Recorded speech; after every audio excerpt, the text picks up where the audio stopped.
नमस्कार दोस्तों, जैसा कि आप देख रहे हो 13 अप्रैल को एक नया नोटिफिकेशन एसएससी ने जारी किया है ना। जैसा कि यहाँ तारीख में देख सकते हो आप, है ना। 13 अप्रैल 2026, है ना, अपलोड हुआ है नोटिफिकेशन एसएससी की वेबसाइट पे। और ये वैकेंसी बहुत ही बढ़िया है, जहाँ आपको टेंथ से लगाकर ग्रेजुएशन और अलग अलग फील्ड वालों के लिए, इसीलिए इसका नाम भी रखा है एडवर्टाइजमेंट फेस नंबर 14, है ना। ये 2026 सेक्शन पोस्ट है। तो इसमें मतलब जो जितने भी छोटे मोटे डिपार्टमेंट है सेंट्रल गवर्नमेंट के, वो सारे इसमें कवर हो गए हैं, है ना। वो सभी के लिए ये रिक्रूटमेंट है। ऐसा नहीं कि पर्टिकुलर मतलब मतलब डिपार्टमेंट हो, सारे जितने भी गवर्नमेंट नॉन गवर्नमेंट डिपार्टमेंट है वो सारे इसमें कवर हो गए हैं। तो इसलिए ये एसएससी इनकी एग्ज़ाम कंडक्ट की कर रही है। तो आइए इसके बारे में अपन समझते हैं, क्या प्रोसीजर है इसका और क्या क्या इसमें रिक्वायरमेंट है, वो सारे अपन इसमें मेन मेन फैक्ट सारे कवर करेंगे। तो वीडियो के अंत तक बने रहिए और चैनल पे नए हैं तो लाइक कर दीजिए, सब्सक्राइब कर दीजिए। तो जैसा कि यहाँ पे फर्स्ट में ही इन्होंने मेंशन कर दिया है, 13/4/2026 से इसके फॉर्म एप्लीकेशन फॉर्म स्टार्ट हो चुके हैं, है ना। तो आपका इसका लास्ट डेट क्या रहेगी इसकी, तो 5, है ना, 5/5/2026 तक आप इसमें फॉर्म फिल कर सकते हैं। ये लास्ट डेट का दे रखा है ना। ऑनलाइन फीस पेमेंट, तो आप तब तक इसमें आवेदन कर सकते हैं ना। लास्ट डेट और फीस पेमेंट और लास्ट डेट है 4/5 की है ना। तो अप्रोक्सीमेटली आपके पास टोटल टाइम है 15 से 20 दिन, है ना। और ये तो बाकी सब। और इसकी एग्ज़ाम कंप्यूटर बेस्ड एग्ज़ाम होगी। कब होगी इसकी एग्ज़ाम, तो जून 2026 में टेंटेटिव एग्ज़ाम होगी। तो तब तक आप आराम से अप्रैल मई जून, है ना, 2 महीना है आपके पास, आराम से इसकी प्रिपरेशन कर। अगर आपको जैसे फॉर्म फिल करते वक्त आपको कोई डिफ़िकल्टी फेस हो रही है या कोई प्रॉब्लम आ रही, तो आप इस नंबर पे कांटेक्ट कर सकते हैं और वहाँ से आपकी प्रॉब्लम का समाधान निकाल सकते हो, है ना। आगे से देख लेते हैं इसमें क्या क्या है ना। तो जैसा कि आप देख रहे हो, इसमें तो बहुत सारा दे रखा है कि इन्होंने डिटेल में एक्सप्लेन कर रखा है ना इनमें। हाँ, और दूसरी बात ये है कि इसमें सिंगल वन एग्ज़ाम रहेगी आपकी सारे department all information related recruitment. तो इसमें सिम एक एग्ज़ाम होगी फर्स्ट, और उसी के थ्रू आपका चयन होगा। जैसे कि एसएससी सीजीएल और सीएचएसएल में क्या है कि 3 फेस रहते हैं, है ना। फर्स्ट रहेगा आपका, सॉरी, किसी में 2 रहेगा, किसी में 3 रहता है।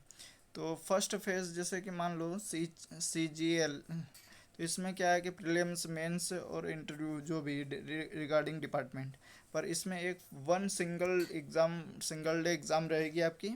उसमें अगर आप पास हो गए तो परमानेंटली सिलेक्ट हो जाओगे।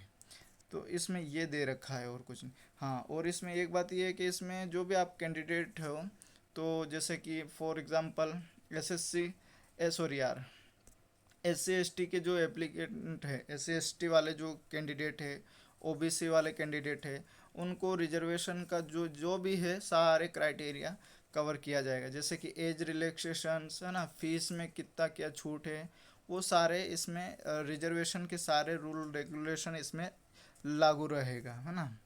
अकॉर्डिंग टू अभी जो लग रहा है डेट क्या है ये, एक सेकेंड इसमें देख लेते हैं। इसकी डेट है 4/5/2026 के अनुसार सारे जो नियम हैं अभी के, वो सारे लागू रहेंगे, है ना। पहले की बात नहीं है। और हाँ, इसमें ईडब्ल्यूएस को भी इन्होंने शामिल कर रखा है, तो इनका भी जो जो क्राइटेरिया है ना, तो उनके बारे में भी इन्होंने दे रखा है कि ये 2026 के अकॉर्डिंग 2025-26 में जो फाइनेंशियल्स जो ईयर हैं, इसमें जो भी वर्डिक्ट वगैरह कोर्ट केस वगैरह जो भी कन्फ्लिक्ट चल रहा था, वो सारे इसके अकॉर्डिंग काम होगा। जो भी अभी फाइनली वर्डिक्ट है, फाइनली जजमेंट, उसके अकॉर्डिंग ही इनमें काम होगा, है ना। मतलब भर्ती प्रक्रिया की जाएगी, है ना। और इन्होंने ये दे रखा है दूसरा कि ये है for central government civilization employment, यानी कि ये केंद्र सरकार के अंतर्गत रहेगी, है ना।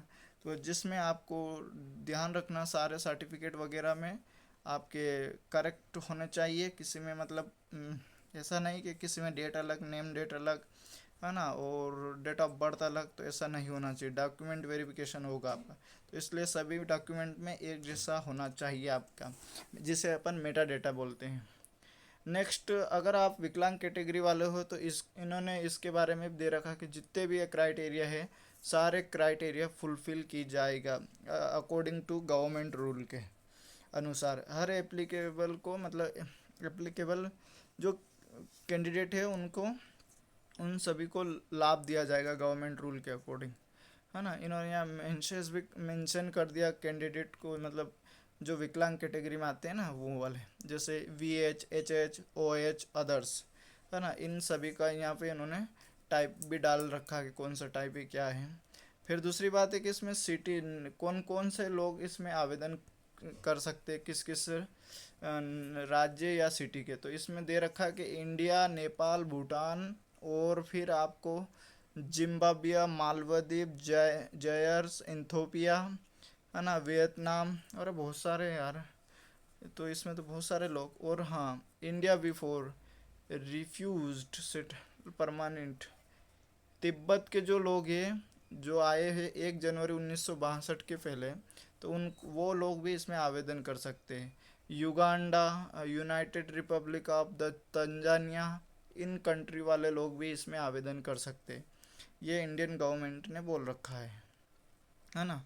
तो आगे देखते हैं, एज क्राइटेरिया की बात करें तो इसमें एज क्राइटेरिया के बारे में भी अपन समझ लेते हैं। जैसा कि यहाँ 1/1/2026 से आपकी एज काउंट की जाएगी, है ना। उसके बाद फिर आपको फर्स्ट फेज़ की बात करो तो इसमें 18 से 25 साल आपकी एज रखी गई है, जहां आपका जन्म 2001 से 2008 के बीच होना चाहिए। फिर सेकंड फोर पोस्ट के लिए 18 से 27 साल है, जहां 1/99 से आप, मतलब 1999 से 2008 के बीच में आपका जन्म होना चाहिए। फोर्थ फेज की बात कर लेते तो 18 से 28 साल है, जो कि आपका जन्म 1998 से 2008 के बीच होना चाहिए। फोर्थ, सॉरी, थर्ड फेज की बात थी, अब फोर्थ में तो ये है यहाँ पे, सॉरी एक सेकंड है ना। फोर्थ फेज की बात करो तो 18 से 30 साल होना चाहिए, है ना। तो आप जैसे कि 1996 से 2008 के बीच में आपका जन्म होना चाहिए, तो इन्होंने मेंशन कर रखा है सारे, है ना। टोटल आपका 10 फेज है ना, तो टोटल 10 है आपके। तो इस फेज के अकॉर्डिंग आपको, यानी 1998 से 2003 तक, तो ये दे रखा था इन्होंने क्राइटेरिया। अब अगर आप रिजर्व कैटेगरी से आ रहे हो और आपके, और हाँ, एक बात ये है कि इन्होंने जो कि आपका डेट ऑफ बर्थ किस से मान्य होगा, तो आपकी जो मेट्रिकुलेशन सेकेंडरी जो एग्जामिनेशन सर्टिफिकेट रहते हैं अपने स्टेट लेवल के, है ना, हर स्टेट का एक होता है जो 10-12 की मार्कशीट में रहते हैं, तो उसमें जो डेट ऑफ बर्थ मेंशन है वही मान्य रहेगी सभी में, है ना। और अगर आप रिजर्व कैटेगरी से हो और आप उन क्राइटेरिया में आते हो, तो आपको रिलैक्सेशन भी मिल जाएगा, जैसे कि SC ST वालों को 5 साल का मिल जाएगा, OBC वालों को 3 साल का, विकलांग कैटेगरी हो तो 10 साल का। यहाँ विकलांग में सभी अनरिजर्व भी काउंट होंगे। अगर विकलांग में आप रिजर्व कैटेगरी में, जैसे कि विकलांग OBC, विकलांग SC ST, तो OBC वालों के लिए 13 साल है, SC ST के लिए 15 साल है। और अगर पहले से आप सर्विस में हो तो ये सब तो जुड़ेंगे ही, उसके बावजूद आपके जो सर्विस में 3 साल ऐड हो जाएंगे। तो ये इनका क्राइटेरिया था ना।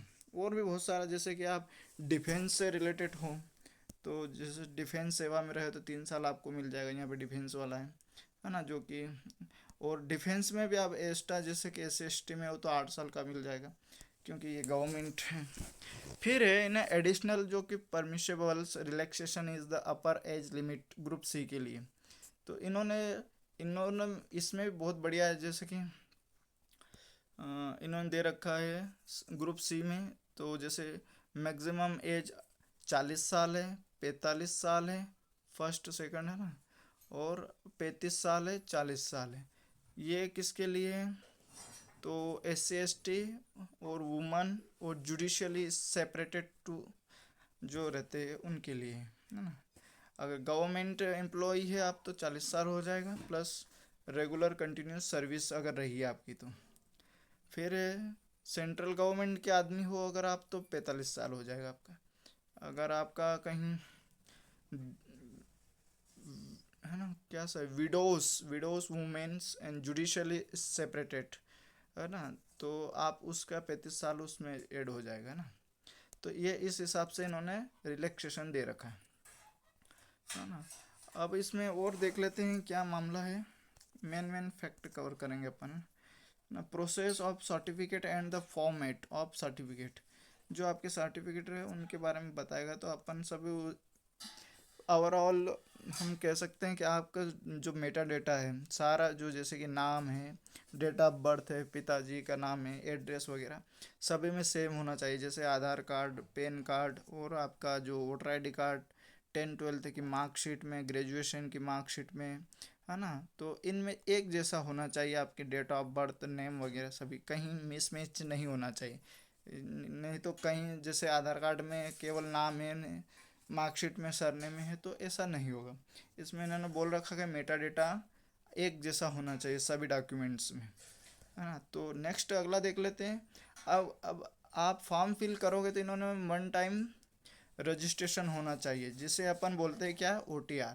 उसमें क्या चाहिए आपको, तो आपको पहले आपको आधार से ऑथेंटिकेशन होगा, मतलब वेरिफिकेशन होगा, है ना।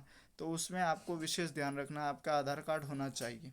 उसी के अकॉर्डिंग आपका डेटा वो उठाएंगे जब वो आपका फॉर्म फिल होगा तब, है ना। तो वो ध्यान रखना है विशेष, और ध्यान से भरना है। वो बिना आधार कार्ड के आपका वो मतलब OTR कंप्लीट नहीं होगा, है ना। तो ये विशेष ध्यान रखना है। और आधार कार्ड को अगर कुछ मिसमैच मेटा डेटा है तो आप उसमें कर सकते हो। एसेंशियल क्वालिफिकेशन की बात कर ले हैं, तो इसमें देख लेते हैं अपन, एक सेकंड, है ना। इन्होंने पेरा पे दे रखा है, जहाँ वहाँ मतलब जहाँ जॉब के बारे में डिटेल में एक्सप्लेन दे रखा लास्ट में, वहीं पर क्वालिफिकेशन भी दे रखी है। जैसे कि हर एक पोस्ट के लिए अलग अलग क्वालिफिकेशन है। तो उसमें 10th वालों के लिए अलग पोस्ट है, तो उसकी पोस्ट भी वहीं मेंशन कर रखी है उन्होंने। इनका कहने का मतलब ये, इन्होंने लिखा पेरा नंबर 10.2, वहाँ पे इन्होंने सारा मेंशन कर रखा है ना। तो अपन नीचे देखेंगे उसके बारे में क्वालिफिकेशन। और डोंट वरी अबाउट दैट, क्योंकि उसमें है ना 10th से लगा के पोस्ट ग्रेजुएशन इंजीनियरिंग वाले सारे डिपार्टमेंट कवर हो गए, क्योंकि हर एक पोस्ट के लिए अलग अलग वैकेंसी। आवेदन कैसे करें, तो आवेदन करने के बारे में भी इन्होंने दे रखा है यहाँ पे, जैसे कि हाउ टू अप्लाई। तो अपन को फर्स्ट ऑफ ऑल तो आपको OTR कंप्लीट हो जाएगा, उसके बाद ही आपको इस वेबसाइट पे जाकर फॉर्म फिल करना है, ssc.gov.in पे जाकर, है ना। अगर इसका नोटिस है तो नोटिस भी वहाँ पे मिल जाएगा कि कौन सा क्या है ना। इसकी लास्ट डेट सबमिशन की तो आप पता ही, 4/5/2026 तक आप इसमें फॉर्म फिल कर देना, है ना। ये OTR के रिलेटेड सारे मतलब इन्होंने कि कैसे क्या करना है वो सारे इनमें दे रखा है। तो वही आधार से आपका वो इन्होंने दे रखा है कि आधार से आपका वेरिफिकेशन होगा। अगर वहाँ कोई गलती होगा तो आपका पूरा फॉर्म रिजेक्ट हो जाएगा। इसलिए OTR फॉर्म फिल करते समय बहुत सावधानी बरतने की ज़रूरत है। एप्लीकेशन की बात कर लेते हैं अपन। तो एप्लीकेशन फ़ीस में जो अनरिजर्व कैटेगरी वालों के लिए 100 रुपये दे रखा है, 100 रुपीज़। और अगर आप रिजर्व कैटेगरी में आते हो कौन कौन से, तो उनके लिए छूट है ना। और दूसरी बात, क्योंकि यहाँ पे मेंशन नहीं करा है इन्होंने, मैं बोल रहा हूँ क्योंकि रिजर्व कैटेगरी वालों को हमेशा छूट ही मिलती है ना। तो इसलिए सबके लिए नहीं है ये, है ना। ये सब फीस किसी भी माध्यम से आप जमा कर सकते हैं, Bhim app, UPI, credit card, debit card, इसमें कोई दिक्कत वाली बात नहीं है ना, है ना। फीस पेमेंट लास्ट डेट रहेगी आपकी 5/5/2026 लास्ट डेट रहेगी आपकी, है ना। और अगला देख लेते हैं। इन्होंने तो विंडो एप्लीकेशन स्टार्ट करेक्शन, आपके जो अगर फॉर्म फिल करते समय अगर कोई दिक्कत आ रही तो आप करेक्शन के लिए इसकी स्टार्ट हो गई 11/5 से स्टार्ट हो जाएगी, तो 13/5/2026 तक इसकी लास्ट डेट रहेगी।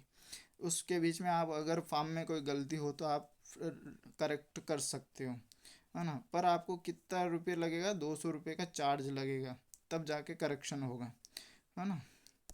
तो ये ध्यान, 200 से लगाकर 500 तक का इन्होंने दे रखा है। मॉडिफाई मतलब करेक्ट करने के लिए 200-500 रुपये आपके लगेंगे। वो कैटेगरी वाइज दे रखा है इन्होंने ना। यहाँ पर आपको दे रखा है कि एग्ज़ाम सेंटर कहाँ कहाँ होगा, है ना, ये रीज़न कौन से रीज़न वालों के लिए कहाँ कहाँ होगा। तो इसमें तो बहुत सारा है, आपको इन शॉर्ट में समझा देता हूँ, है ना। जैसे कि फर्स्ट रीज़न है सेंट्रल रीजन की बात, जिन्हें CR बोलते हैं, तो ये बिहार उत्तर प्रदेश आता है। तो इसमें ये सिटी रहेगी आपकी सारी, है ना, जैसे मुजफ्फरपुर, पटना, आगरा, प्रयागराज, है ना, बरेली, गोरखपुर। तो इस तरीके से इन्होंने ये सिटियों पर एग्ज़ाम कंडक्ट की जाएगी, आपकी जितनी भी एग्ज़ाम होगी वो सारी इन सिटियों में कंडक्ट होगी, है ना। और अगर आपको जैसे इनका एड्रेस चाहिए, तो ये एड्रेस इन्होंने यहाँ मेंशन कर दिया है ना, कि जैसे कि सेंट्रल रीजन में ये, यहाँ आप अगर किसी प्रकार से कोई दिक्कत आ रही हो आपको, तो आप इसमें आराम से कर सकते हो, है ना। नेक्स्ट अगला देख लेते हैं इसमें, एक सेकंड, है ना, एक सेकंड यार। तो ऐसे तो सारे इन्होंने सेंट्रल दे रखा है, लगभग 9 जोन में बांटा हुआ है। जैसे ये लास्ट वाला जोन है वेस्टर्न रीजन, है ना, तो इस रीजन में भी इन्होंने जैसे कौन कौन सा सिटी आएगा, ये यहाँ पे एड्रेस दे रखा है। अगर किसी प्रकार की कोई दिक्कत आए तो यहाँ आप संपर्क कर सकते, जैसे अहमदाबाद, वडोदरा, राजकोट, सूरत में, है ना, अमरावती, कोल्हापुर, छतरपुर, है ना, मुंबई, नागपुर, नासिक, पुणे, प्रयागराज। तो ये इनका मतलब वेस्टर्न सेंटर है। साउथर्न रीजन की बात कर ले, जिन्हें SR है, तो आंध्र प्रदेश, है ना, ये आएगा, तमिलनाडु, तेलंगाना, ये आ जाएगा इसमें। तो इनके मेजर मेजर सिटी है यहाँ पे, ये एड्रेस दे रखा है इन्होंने, है ना। तो इसी तरीके से सारे मतलब टोटल आपके 9 जोन हैं, 9 जोन में हर एक डिस्ट्रिक्ट को कवर किया गया है ना। नेक्स्ट अगला देख लेते हैं अपन इसमें, एग्ज़ाम क्या रहेगी आपका, जो एग्ज़ाम का क्राइटेरिया, 1 डे एग्ज़ाम रहेगी आपकी। तो इसमें क्या क्या आएगा आपके, उसके बारे में देख लेते हैं, है ना। ये यहाँ दे रखा है कि स्केम ऑफ एग्जामिनेशंस, है ना। तो इन्होंने दे रखा है कि विल बी 3 सेपरेटेड एग्जाम। एक सेकंड हो गई। तो इसमें ये दे रखा है, एक सेकंड, ऑब्जेक्टिव टाइप क्वेश्चन रहेगा आपका, है ना, कंप्यूटर बेस्ड एग्जामिनेशन होगी आपकी। और इसमें जो भी आपके क्वेश्चन आंसर रहेंगे वो हाई सेकेंडरी यानी कि 12th लेवल के, 10 12th लेवल के रहेंगे, और ग्रेजुएशन के अबाव लेवल के भी रहेंगे, क्योंकि इसमें पोस्ट ग्रेजुएशन तक के पद हैं, है ना। तो यहाँ सब्जेक्ट वाइज डिटेल जो है वो दे रखी है कि इसमें जिस रिलेटेड डिपार्टमेंट से आप हो, उस रिलेटेड डिपार्टमेंट से ही आपको क्वेश्चन पूछे जाएंगे, है ना। बहुत सारे इंजीनियरिंग बैकग्राउंड के रहते हैं, बहुत सारे मतलब सिविल बैकग्राउंड के रहते हैं, बहुत सारे कॉमन बैकग्राउंड के, कॉमर्स बैकग्राउंड के रहते हैं, तो उनके हिसाब से बहुत सारे साइंस बैकग्राउंड के रहते हैं, उनके हिसाब से जिस पोस्ट के लिए है उसी के लिए उससे रिलेटेड क्वेश्चन पूछें। पर मैक्सिमम कॉमनली क्वेश्चन इस पार्ट से पूछे जाएंगे अब 4, है ना, जो कि आपका रहेगा जनरल इंटेलिजेंस, जिसे अपन रीजनिंग बोलते हैं, जनरल अवेयरनेस जिसे अपन GK बोलते हैं, है ना। तो जनरल इंटेलिजेंस के 25 क्वेश्चन रहेंगे और 50 मार्क्स रहेंगे, यानी कि एक क्वेश्चन के 2 नंबर रहेंगे। टोटल की बात करें अपना कितने मिनट, तो 1 घंटे का टाइम दिया जाएगा आपको। और आप जो मतलब कोई विकलांग कैटेगरी, तो 15 मिनट एक्स्ट्रा दिया जाएगा आपको। दूसरी बात कर ले तो हर एक क्वेश्चन के मतलब 2 नंबर रहेंगे। तो हर एक सब्जेक्ट जैसे जनरल अवेयरनेस भी 25 का रहेगा, 50 क्वेश्चन रहेंगे, मार्क्स रहेंगे। क्वांटिटी एप्टीट्यूड जिसे बोलते हैं अपन, रीजनिंग सॉरी गणित, आर्थमेटिक रहेगा आपका। तो गणित सेम वही रहेगा, है ना, 25 क्वेश्चन, 50 नंबर रहेंगे। इंग्लिश लैंग्वेज का जो कि बेसिक लेवल का इन्होंने दे रखा है, तो इसमें भी सेम नंबर और क्वेश्चन रहेंगे एज इट इज़, है ना। तो ये इसका प्रीलिम्स का स्ट्रक्चर था एग्ज़ाम का। अब इसमें देख लेते हैं नेगेटिव मार्किंग भी रहेगी इसमें, है ना। 0.50 मतलब एक आधा रहेगा आपका नेगेटिव। अगर आप एक क्वेश्चन गलत करते हो तो आपको नेगेटिव मार्किंग इसमें होगी, है ना, 1 1 2 की, जैसे बोलता है ना 1/2, है ना। 0.50 मतलब 1/2 ही नेगेटिव मार्किंग रहेगी। तो इसलिए ध्यान रहे, है ना, आप कोई भी अटेम्प्ट क्वेश्चन कर रहे हो तो उसका विशेष ध्यान रहे। और अगर आप मान लो कि क्वेश्चन आपने एग्ज़ाम दी और आपका क्वेश्चन सही है और डिपार्टमेंट ने गलत कर दिया, उसको गलत ठहरा दिया, तो आप 50 रुपये पर क्वेश्चन के हिसाब से क्लेम कर सकते हो, है ना।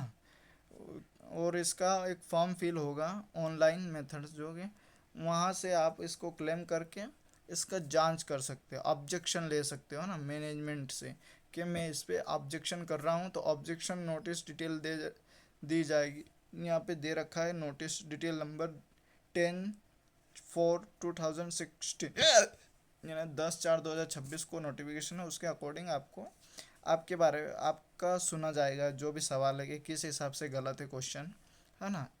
आप अपना तर्क रखिए, वो उनका तर्क रखेंगे, है ना। तो इस हिसाब से आपका वहाँ पे वेरिफिकेशन होगा क्वेश्चन का कि सही है कि वास्तव में गलत है। अब इन्होंने सिलेबस का भी इन्होंने दे रखा है। अगर मैट्रिक लेवल का पूछा जाएगा आपसे, होगी कंप्यूटर बेस्ड एग्ज़ाम, तो उसमें क्या क्या पूछा जाएगा तो उनको इन्होंने डिटेल में एक्सप्लेन कर रखा है। एक सेकंड, है ना। ये जैसे जनरल इंटेलिजेंस में इतने सारे आएंगे आपके, फिर जनरल अवेयरनेस में ये वाले टॉपिक आएंगे, ये सारे टॉपिक इन्होंने कवर कर रखे हैं। क्वांटिटी एप्टीट्यूड में ये वाले टॉपिक आएगा, है ना। इंग्लिश लैंग्वेज में ये वाला टॉपिक आएगा। तो इस हिसाब से मतलब अगर इन्हें डिटेल में एक्सप्लेन करूँ तो बहुत सारा टाइम लग जाएगा, इसलिए वो इन्होंने, मैं आपको इन शॉर्ट में समझा रहा हूँ, है ना। ये इंग्लिश लेवल आप अगर इसको डिटेल में चाहो तो मैं वो भी समझा दूंगा, पर कमेंट करना पड़ेगा आपको, है ना। अब इसमें देख लेते हैं नेक्स्ट, हाई सेकेंडरी लेवल की बात करें तो अगर आप हाई सेकेंडरी लेवल से इसमें आवेदन कर रहे हो तो इनका थोड़ा सिलेबस का लेवल इसमें हार्ड कर दिया गया और बड़ा भी दिया गया दायरा, है ना, जैसा कि देख रहे हो आप, है ना। क्वांटिटी एप्टीट्यूड वगैरह सभी को बढ़ा दिया गया दायरा। नेक्स्ट देख लेते हैं, ये इंग्लिश का भी है। अब अगर आप ग्रेजुएशन लेवल की पोस्ट के लिए आवेदन कर रहे हो तो उनका भी दायरा बढ़ा दिया गया इन्होंने, देखो ये दे रखा है यहाँ ग्रेजुएशन लेवल, है ना, ये यहाँ दे रखा है ग्रेजुएशन लेवल अबाउट। अगर अबाउट मतलब ग्रेजुएशन से ऊपर आपने पोस्ट ग्रेजुएशन या पीएचडी कर रखी है तो उसके लेवल का रहेगा, है ना। तो इसमें फिर उसी के अकॉर्डिंग आपसे नॉलेज वगैरह पूछा जाएगा क्या है क्या नहीं है, तो उसके अकॉर्डिंग ही आपसे मतलब क्वेश्चन आंसरिंग की जाएगी जो आपका लेवल है। मैंने बोला था ना 10 12 सभी लेवल के लिए है इसमें, है ना। पर लगभग ऑलमोस्ट जो इंग्लिश सिलेबस है वो एक जैसा ही रह गया, क्योंकि इन्होंने ए बी पार्ट और पार्ट डी दोनों इन्होंने मेंशन कर रखा है ना। तो इसमें लगभग इंग्लिश लैंग्वेज सभी में रहेगा। और यहाँ पे एडमिशन टू द एग्जामिनेशन तो उनके बारे में दे रखा कि क्या क्या वो करना है क्या नहीं करेंगे, वो उनका काम है। आपको जैसे फॉर्म फिल करते वक्त क्या ध्यान रखना है और एग्ज़ाम देते वक्त क्या ध्यान रखना है। अगर आप एग्ज़ाम देने जा रहे हो तो ये ध्यान रखना है आपके पास कौन से डॉक्यूमेंट्स होने चाहिए। आधार कार्ड प्रिंट आउट होना चाहिए, ई आधार का वोटर आईडी होना चाहिए, driving licence, PAN card, passport, ID card ये होना चाहिए। एम्प्लॉय आईडी अगर आप गवर्नमेंट हो तो भी वो भी वैलिड है। एक्स सर्विसमैन जो भी है वो भी अगर वो है। पर हाँ दूसरी बात ये याद रखना कि आपके जो फोटो जो भी सेंट्रल गवर्नमेंट या स्टेट गवर्नमेंट की आईडी है वैलिड आईडी, उस पर आपका फ़ोटो होना ज़रूरी है ना। अगर फ़ोटो नहीं है तो वो आईडी पे आपको काम नहीं आएगी और आपको रोक भी सकते हैं एग्ज़ाम देने से, तो इसका विशेष ध्यान रखिए आप, है ना। सिलेक्शन प्रोसीजर तो आपने वो मैंने बोला ही था, वनडे एग्ज़ाम होगी आपकी और ऑब्जेक्टिव टाइप रहेगा क्वेश्चन, उसमें आप क्लियर कर लोगे वो एग्ज़ाम तो आपका सिलेक्शन हो जाएगा डायरेक्ट, है ना। नेक्स्ट अगला देख लेते हैं अपन क्या है मामला इसमें। तो इसमें तो ये बहुत सारा दे रखा है मेटा डेटा, अपन को ये काम की चीज़ नहीं है, सिलेबस तक अपन ने कवर कर लिया है। अब अपन को देखना क्या है, तो इसमें मेन चीज़ ये देखनी है अपन को, क्या देखना है कि इसमें कितनी क्या पोस्ट है ना, हेल्थ वगैरह आप फिट होना चाहिए, बॉडी मेडिकल फिट का दे रखा है इन्होंने ना। ऑल कैटेगरी विकलांग जो है तो उनके बारे में दे रखा है। अभी अपन को फ़िलहाल में पोस्ट देख लेते हैं क्योंकि आपने ऑलमोस्ट सारे फैक्ट कवर कर लिए। ये तो ओटीआर फॉर्म फिल करने के बारे में दे रखा है कि कैसे क्या फॉर्म फिल करना है, तो इसका एक सेपरेट मैं वीडियो बना दूंगा आपको, तो वहाँ से आप उसके हिसाब से आप ओटीआर फॉर्म फिल कर देना, है ना। नेक्स्ट अपन देख लेते हैं कि टोटल सैलरी क्या है, वो देख लेना है अपन को। सैलरी और क्या नाम इसका पोस्ट क्या है और टोटल मतलब आपकी कोई किस किस विभाग में क्या क्या है वो देख लेते हैं इसमें ना। तो इसमें जैसे कि मैंने पहले भी बोल रखा था कि सभी लेवल के लिए हैं, तो ये जैसे कि यहाँ फर्स्ट में दे रखा है मेट्रिकुलेशन यानी कि 10th, ग्रेजुएशन अबाउ, है ना, हायर सेकेंडरी यानी कि 12th वाले, ग्रेजुएशन अबाउ 12th, तो जो जो डिपार्टमेंट है उन्होंने दे रखा कि मुझे इस लेवल के चाहिए। जैसे कि किसी का विषय है अकाउंटेंट, जूनियर केमिस्ट्रीज है ना, तो जूनियर टेक्नीशियंस, लेबोरेटरी है ना, लेबोरेटरी असिस्टेंट है ना, नेविगेशन असिस्टेंट। तो हर एक मतलब सब्जेक्ट के लिए हर एक डिपार्टमेंट का इसमें दे रखा है मामला, है ना। और दूसरी बात ये है कि यहाँ पे टोटलिंग भी दे रखी है इन्होंने। टोटल पोस्ट 3003 है टोटल, है ना। कैटेगरी वाइज भी इन्होंने डिवाइड कर रखा है कि कौन से कैटेगरी को कितना पोस्ट दे रहे। एससी जैसे कि मान लो कि 346 है, अनरिजर्व को 1534 है ना। और दूसरी बात इसमें जो विकलांग कैटेगरी है उनको भी इन्होंने मेंशन कर रखा है ना। तो इस हिसाब से इन्होंने टोटल ये फॉर्मेट दे रखा है। तो चलिए वीडियो को समाप्त करते हैं और मिलेंगे नेक्स्ट वीडियो में। तब तक के लिए जय हिंद। और चैनल पे नए हो तो सब्सक्राइब कर दीजिए ताकि ऐसा ही रिक्रूटमेंट से रिलेटेड आपको नोटिफिकेशन मिलते रहे टाइम टू टाइम।